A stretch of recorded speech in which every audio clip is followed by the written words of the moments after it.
থেকে 20,000 টাকা প্রাইস রেঞ্জের মধ্যে প্রচুর স্মার্টফোনের চাহিদা রয়েছে আমাদের দেশের মার্কেটে এবং এই প্রাইস সেগমেন্টটাতে অনেকগুলো স্মার্টফোনও অ্যাভেলেবেল রয়েছে। আজকের এই ভিডিওতে আমরা দেখব এই প্রাইস সেগমেন্টের সেরা 5টি ফোন এবং এদের মধ্যে কে কোন দিক থেকে এগিয়ে, যেমন ক্যামেরা, ডিসপ্লে, পারফরমেন্স, এইসব দিক থেকে কে কতটা এগিয়ে। এবং ভিডিওর মধ্যে আমরা এটাও দেখবো যে কোন ফোনটা আপনার চাহিদা অনুযায়ী সেরা হবে। তাই অবশ্যই ভিডিওটা শুরু থেকে শেষ পর্যন্ত দেখবেন। তো চলুন দেরি না করে শুরু করা যাক। লিস্টের প্রথমে যে ফোনটা থাকছে সেটা হচ্ছে Realme C55। আন্ডার 17,000 টাকা প্রাইস রেঞ্জে যারা একটি বেস্ট ক্যামেরা ফোন চান, এই ফোনটা তাদের জন্য। এই ফোনটাতে থাকছে 90Hz IPS LCD display, MediaTek Helio G88 processor এবং 64 মেগাপিক্সেল মেইন ক্যামেরা।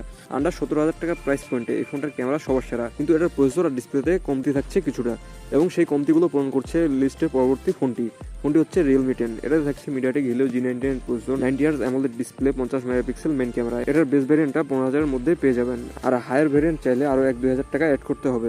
এই প্রাইসে অলরাউন্ডার একটি ফোন এটি। এরপর লিস্টের পরবর্তী ফোনটি হলো Symphony Helio 80। এই ফোনটা খুবই চমৎকার একটি ফোন আন্ডার 17,000 টাকার প্রাইস পয়েন্টে। 120Hz AMOLED display, MediaTek Helio G99 processor, glass back, 108 megapixel main camera, মানে প্রাইস অনুযায়ী একদম সেরা স্পেক্স।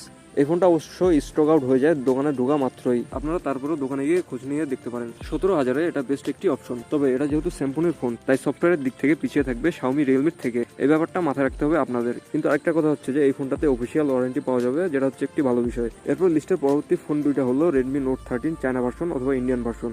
এই দুইটার যে কোনো একটা নিতে পারেন। মার্কেটে 20 থেকে 22,000 টাকার আশেপাশে পাওয়া যেতে পারে এই ফোনগুলো।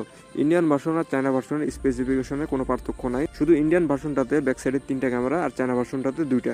আর যেটা বাংলাদেশে লঞ্চ হয়েছে অফিসিয়ালি সেটা হচ্ছে 4G ভ্যারিয়েন্ট। ওই ফোনটার স্পেসিফিকেশন ভালো লাগে নাই আমার কাছে। চায়না অথবা ইন্ডিয়ান ভার্সনটাকে পাওয়া গেলে এটাকে অ্যাভয়েড করতে পারেন। Redmi Note 13 এর স্পেশাল ব্যাপারটা হচ্ছে এটা ডিসপ্লেটা। এই ফোনটার ডিসপ্লেটার চিন আর বেজেল এতটাই ন্যারো যে দেখে মনে হবে কোনো ফ্ল্যাগশিপ ফোন এটা।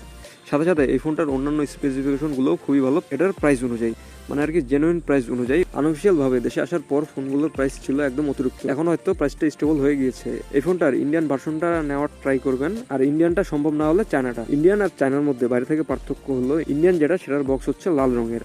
তো এই ছিল আজকের ভিডিও। 20,000 টাকার আশেপাশে প্রাইস হলে Redmi Note 13, আর বাজেট 20,000-এর নিচে হলে Realme 10টা ভালো অপশন। তো এই ছিল আজকের ভিডিও। ভিডিওটিতে একটা লাইক করবেন প্লিজ, আর চ্যানেলটিকে সাবস্ক্রাইব করে সাথে থাকবেন। অসংখ্য ধন্যবাদ। কথা হচ্ছে পরবর্তী কোনো ভিডিওতে।